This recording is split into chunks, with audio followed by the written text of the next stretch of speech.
ஆனா இது வெளிச்சத்தின் ராஜ்யம் பரலோகம். நல்லா கேட்டுக்கோங்க. நீங்க வாலி எப்படியெல்லாம் இருக்கிறதுனால நான் கதை சொல்லல, உண்மையான சத்தியத்தை சொல்லுதேன். ஏமா இருள் ராஜ்யம் பாவத்தின் ராஜ்யம். பாவம் செய்யுது, குடிக்காங்க, வேசித்தனம், தாய் தம்மை தூசிக்கிறாங்க, துன்மார்களை விட்டு மனம் திரும்பாம போங்க. எங்க இருள் ராஜ்யத்துல பிரவேசிப்பாங்க. பரிசுத்தம் ரட்சிக்கப்பட்டு ஏசப்பா ஏற்றுக்கொண்டு ஏசப்பா வசனத்தை கை கொண்டு நடக்கிறவங்க ஏமா தேவ ராஜ்யத்துக்குள்ள பிரவேசிப்பாங்க. தேவ ராஜ்யம். உங்களுக்கு தேவ ராஜ்யம் வேணுமா, சாத்தானுடைய ராஜ்யம் வேணுமா? ரெண்டு ராஜ்யம் இருக்கு. தேவனுடைய ராஜ்யம்னா தாய் தப்பட தூசிக்க கூடாது. பொய், ஒரு பொய்ய மறைக்கிறதுக்கு 10 பொய் சொல்லுவாங்க. 10 பொய்யெல்லாம் சொல்லக்கூடாது. தூசிக்கிறது நான் பிசாசு தான் தூசிக்கும். பாதாளத்துக்கு வந்து ஒரு பிசாசு எழும்பி ஏசப்பா பிள்ளைல தூசிப்பாங்க. நீதிமான தூசிக்கிற ஆவி எழும்போம். நம்ம எந்த கூட்டத்துல இருக்கோம்?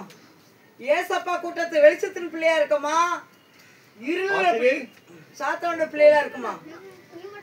அந்தகார வல்லமை ஏமா அந்தகார வல்லமை பாவம் செய்து வச்சு அவங்க என்ன செய்யும்? நல்ல பாவம் செய்யும். பாவம் பூர்ணமாகும் போது மரணத்துல பிறப்பிக்கும். என்னைக்கு ஒரு நாள் மரணம் வச்சியும் பரலோக வச்சேன் ஏமா தெரியுது. அப்ப தேவ ராஜ்யத்துக்கு போனா ஏமா ஆவி ஆத்மா சரீரம் ஒண்ணு பரிசுத்தமா வச்சுக்கணும். ஏமா தேவ ராஜ்யத்துக்கு போனா ஆவி சொல்லுங்க, ஆவி ஆத்மா சரீரத்தை பரிசுத்தமா இருக்கணும். இந்த வசனத்தை கேட்டு அதன்படி நடக்கிறவங்க வெளிச்சத்தில் நடப்பாங்க. ஏசப்பா வரும்போது நம்மளை பரலோகத்துக்கு கூட்டி சேர்ப்பார். இருள் ராஜ்யம் பிசாசு பாவம் செய்ய வச்சு குடிக்க வச்சு பாவம் செய்து பாதாளத்துக்கு அவன் கொண்டு போவான். அதனாலதான் இயேசு கிறிஸ்து உலகத்துக்கு வந்தார்.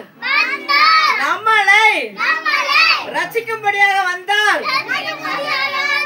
இயேசுவின் ரத்தம் சகல பாவங்களை நீக்கி நம்மளை சுத்திகரிக்கும். இயேசுவின் ரத்தத்தினால நம்ம ஆத்துமா கழுவப்படணும். இயேசு கிறிஸ்து பாவத்தை மன்னிக்கிறார், பாவிகளை நேசிக்கிறார். அதனால நம்ம வாயிலிருந்து கெட்ட வார்த்தை பேசக்கூடாது. அம்மா அப்பாவை கனம் பண்ணணும், கீழ்ப்படியணும்.